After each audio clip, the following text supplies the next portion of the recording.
I'm happy with what they're doing. That's why when I asked my brother, His Excellency Peter Obi, for debate on what I'm doing, he said I'm not a presidential candidate. I've told him that I'm on the ballot. You know, when President Bola Ahmed Tinubu is on the ballot, I'm on the ballot. Because I don't want this project to stop. I want it to be completed. So I want, you know, all of us together to win with President Bola Ahmed Tinubu so that he can this thing.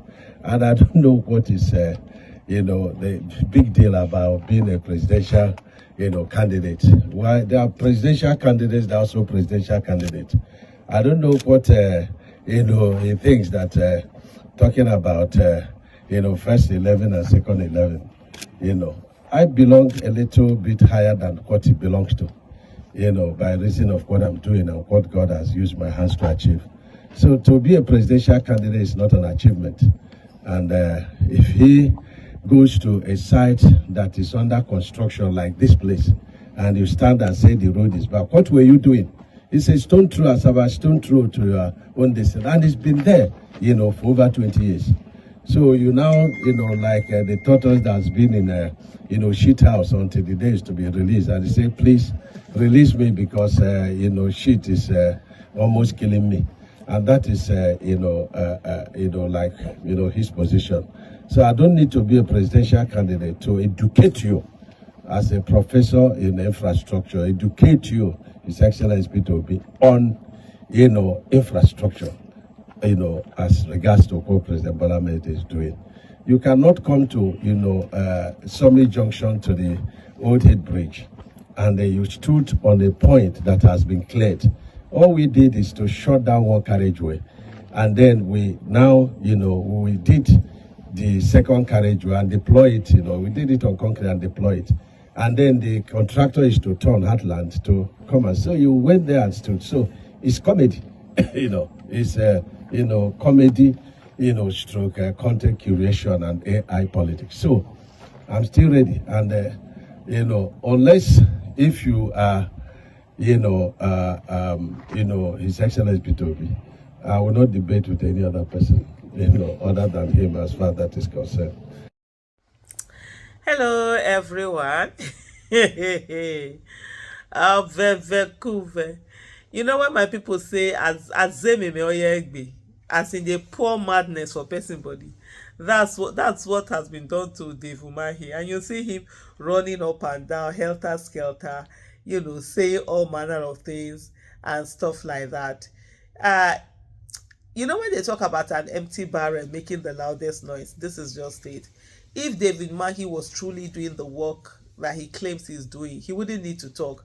I don't think I have seen, for example, Alex Oti, Governor Alex Oti of Abia State, sitting down and taking time to be telling people what he's doing, what he's not doing, standing, explaining himself over and over again. No, it's the people that do the explaining for him.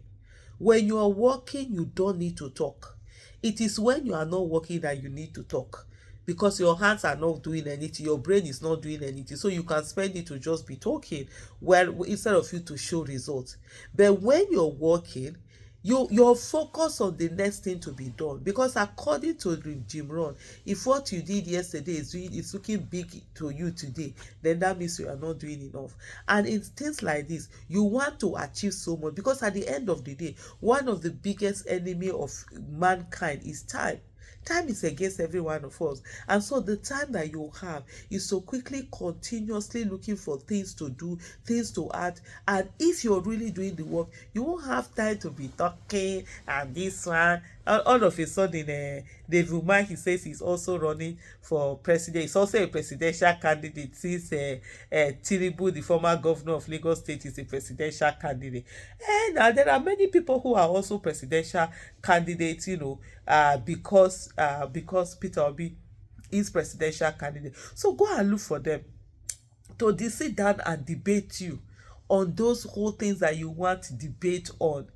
It's just so pathetic. He wants to have a debate on infrastructure that you have done well, something that you're just like a stooge. You're ordered to go and do something and you do it, you mess up half of the other things that are there, you know, that are not supposed to be messed up. The whole coastal road that we are talking about today, if truly Nigeria had a minister of works, would that minister of work question the kind of qualification of the people who are supposed to get the contract to do such a monumental project? You will ensure that there is public bidding of that contract. A real minister of works, and not one who is a stooge answerable to anything and anybody that they tell him to answer to, would ensure that the contract is, the bidding is competitive amongst the best of the best companies in the world, that we come and do the work diligently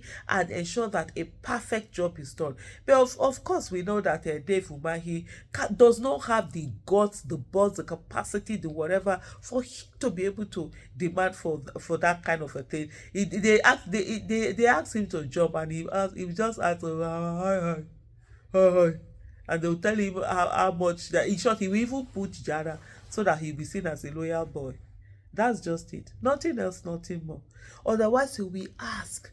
When people were asking him that, oh, this thing that you say you want to do, have you done the requisite assessment that you're supposed to do?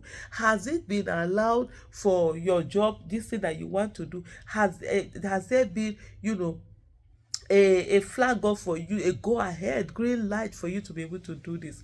What did he do? He suddenly was telling us how he does not understand phone. I can't understand. Oh Lord have mercy. Today that phone has led to unprecedented flooding that has ever been seen. We're seeing already damages that are happening to this thing. Meanwhile, businesses had to collapse because of that. Meanwhile, people's investment in a country that is telling people to come and invest. And then when they are tutored and schooled and told that the rule of law is one of the biggest thing that yardstick that investors use to measure whether they will come and invest in a place or not, they go about and laughing, passionately ignorant, just sitting down and do whatever it is that they want to do there. It is debate that he's looking for. Somebody should tell me, Dave Umahi, to go and sleep.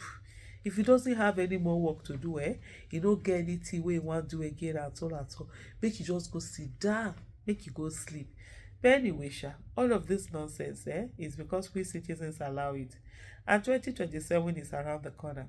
We have opportunity for us to redeem ourselves, opportunity for us to say enough is enough, opportunity for us to say never again we will sit down and allow this kind of nonsense that is happening now, where a few people think that they own this country and own us. We wake up one day and on our own make it abundantly clear to everybody that indeed we are citizens and we are not slaves.